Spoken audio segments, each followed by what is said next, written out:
কেমন আছো বন্ধুরা? তোমরা সকলে, আমার নাম সুমন। আর আজকে এইটুকুন তোমাদের হলপ করে বলতে পারি, প্রত্যেকটা টেক আপডেট তোমাদের মন ছবে, মন কেড়ে নেবে। কারণ বেশ কয়েকটা স্মার্টফোন লঞ্চ হলো আজকে, আর সেগুলো হলো ট্রুলি বাজেট এবং সস্তার স্মার্টফোন। আমার চোখে চশমা, কারণ একটু ইনফেকশন হয়েছে চোখে, আশা করি তোমরা মানিয়ে নেবে। তো প্রথম টেক আপডেট যে স্মার্টফোনটা লঞ্চ হলো সেটা হলো রিয়েলমির পক্ষ থেকে, রিয়েলমি নার্জো 50A প্রাইম, যেখানে ইউনিসক T612 চিপসেট রয়েছে, 50 মেগাপিক্সেলের ট্রিপল ক্যামেরা আর 5000 mAh ব্যাটারি দিয়ে। এর 4GB 64GB ভ্যারিয়েন্টের দাম রাখা হলো 11,499, আর 4GB 128GB দাম 12,499। আমি বলবো ওই 12,499 না নিয়ে এর বেস ভ্যারিয়েন্টটা নিলে আমার মতে ভালো হবে। তো T612 এই চিপসেটটা থেকে আমার মনে হচ্ছে আরেকটা স্মার্টফোনের কথা, সেটা সম্পর্কে একটু পরেই যাচ্ছি, আর সেই স্মার্টফোনটার আনবক্সিং তোমরা আগামীকাল পাবে। চলো নেক্সট যে ফোনটার কথা বলবো সেটা হলো ইনফিনিক্স এখনো লঞ্চ করেনি, তবে ইনফিনিক্স স্মার্ট 6 এই স্মার্টফোনটা আসছে খুব তাড়াতাড়ি, এবং এই স্মার্টফোনটা 27শে এপ্রিল লঞ্চ হচ্ছে ইন্ডিয়াতে। এবং একটা কথা না বলে পারছি না যে এই উইকটা যেন প্রত্যেকটা স্মার্টফোন ব্র্যান্ড লেগেছে এবং প্রত্যেকটা বাজেটে স্মার্টফোন লঞ্চ করছে।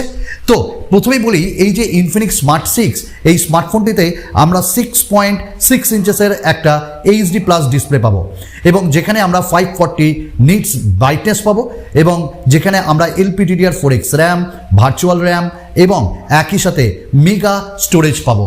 খুব তাড়াতাড়ি স্মার্টফোনটা আসছে। হ্যাঁ, এটাও একটা বাজেটের স্মার্টফোন।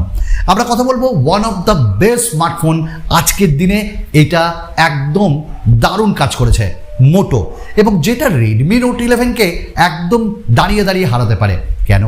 মোটো G52, এবং এই স্মার্টফোনটা লঞ্চ হলো আজকে, এবং এই স্মার্টফোনটার প্রাইস ভালো রাখা হয়েছে, যেখানে অফারে 1000 টাকা ডিসকাউন্ট দিয়ে 13,499 পাওয়া যাবে। মোটো G52 এই ফোনটাতে আমরা কি পাচ্ছি? 6.6 ইঞ্চেসের POLED ডিসপ্লে, 90 হার্জ রিফ্রেশ রেটের, এবং POLED মানে জানো তো, একটু থিন হবে, একটা পলিকার্বনেটের লেয়ার থাকবে প্লাস্টিক টাইপের, যার জন্য এটা খুব বেন্ড করতে সুবিধা হয়। না, এই ফোনটা বেন্ড হবে না, LG উইংয়ে আমরা দেখেছিলাম। এবং একই সাথে স্ন্যাপড্রাগন 680 চিপসেট, 5000 mAh ব্যাটারি, 33 ওয়াটের fast charger, dual speaker, 50+8 camera, আর সামনে 16 মেগাপিক্সেলের ক্যামেরা। এবং একই সাথে স্মার্টফোনটাতে আমরা 4GB 64GB ভ্যারিয়েন্ট পাচ্ছি।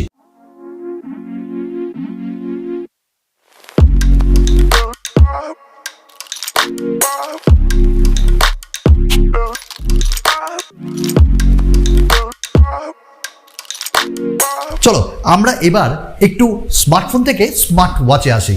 না, আমরা অন্য কোনো ব্র্যান্ডের কথা বলবো না, এখানে একদম বাবার কথা বলবো, মানে গুগল বাবা, গুগল পিক্সেল ওয়াচ। এবং এইটি দেখতে কেমন হবে তা চলে এলো সামনে, যেখানে ভাই ফ্যাবুলাস লাগছে এক কথায়। এবং এই যে পিক্সেল ওয়াচ, এটা খুব তাড়াতাড়ি আসছে, এবং এটি আমরা দেখলাম যে ইমেজটা, এটা কিন্তু অ্যান্ড্রয়েড সেন্ট্রালকে আমরা ক্রেডিট দেব, এবং এর ইমেজটা থেকে মনে হচ্ছে একটা রাউন্ড শেপের একটা 3D গ্লাস দিয়ে আসছে, কার্ভ ডিসপ্লে দিয়ে গুগল পিক্সেল ওয়াচ। চলো এবার আমরা কথা বলবো ওই যে আনবক্সিং কালকে আসবে ভাই, একটা বাজেটের স্মার্টফোন, এবং সব কিছু খুলে বলবো কাল। মাইক্রোম্যাক্স ইন2C এই স্মার্টফোনটাই আমরা যে চিপসেট পাচ্ছি সেটা কিন্তু ইউনিসকের T610, এবং এই স্মার্টফোনটাও HD+ ডিসপ্লে, 5000 mAh ব্যাটারি, আরও অনেক কিছু। এবং এই স্মার্টফোনটা তোমরা দেখতে পারো, তবে অবশ্যই কালকে ভিডিও দেখার পর। চলো আমরা নেক্সট কথা বলবো ওপো।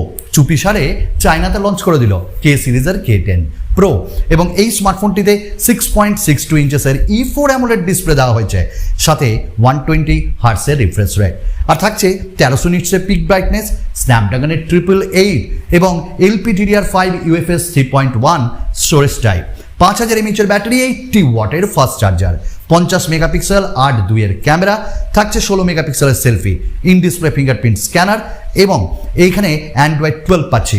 দাম কত? যদি চাইনা ইউয়ানকে ধরি 2499, এটাকে ইন্ডিয়ান কারেন্সিতে যদি কনভার্ট করি প্রাইস দাঁড়ায় 29,393 টাকা। তো বন্ধু আমার ভালো লেগেছে এই প্রাইসে, অ্যাটলিস্ট আমরা অ্যামোলেড পাচ্ছি, 888 প্রসেসর পাচ্ছি। বন্ধু তোমরাও ওয়েট করো, আমরা ওয়েট করছি Oppo K10 Pro এই স্মার্টফোনটির জন্য। ভিভোর টি সিরিজ T1 Pro 5G, যেখানে আমরা SD PPI এবং Geekbench-এ দেখেছি স্মার্টফোনটার লিস্ট হয়েছে এবং TKDN ডেটাবেসে এটাকে দেখা গেছে। মডেল নাম্বার VT151 মানে V2151 এবং স্ন্যাপড্রাগনের 778G 8GB র্যাম, অ্যান্ড্রয়েড 12 থাকছে, এস অ্যামোলেড মানে সুপার অ্যামোলেড থাকছে 6.4 ইঞ্চেসের ডিসপ্লে, 90 হার্টসের ডিসপ্লে এবং স্ন্যাপড্রাগন 778G, 5000 mAh প্রায় এখানটায় ব্যাটারি, 66 ওয়াটের ফাস্ট চার্জার, 64 মেগাপিক্সেলের আমরা ক্যামেরা পাচ্ছি। তো কুলিং সিস্টেমও এই স্মার্টফোনটায় থাকছে। এখন এইটা তো 30,000-এর অনেক নিচেই লঞ্চ হবে, এইটুকুন তো আমরা বলতেই পারি।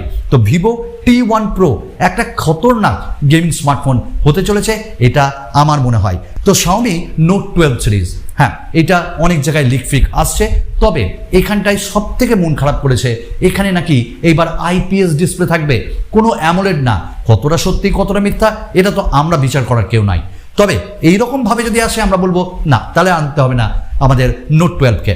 হ্যাঁ এটা 5G এবং ফোন স্পট করা গেছে, মানে দেখা গেছে টিনা সার্টিফিকেশন সাইটে এবং MIIT সার্টিফিকেশন সাইটেও দেখা গেছে। মডেল নাম্বার দেখতেই পাচ্ছেন, তো এই মডেল নাম্বার নিয়ে আসছে, যেখানে আমরা দেখতে পাচ্ছি যে 4300 mAh ব্যাটারি, 4980 mAh ব্যাটারি, 6.6 ইঞ্চের ফুল HD প্লাস ডিসপ্লে, অ্যান্ড্রয়েড 12 এই নিয়ে আসছে Redmi Note 12।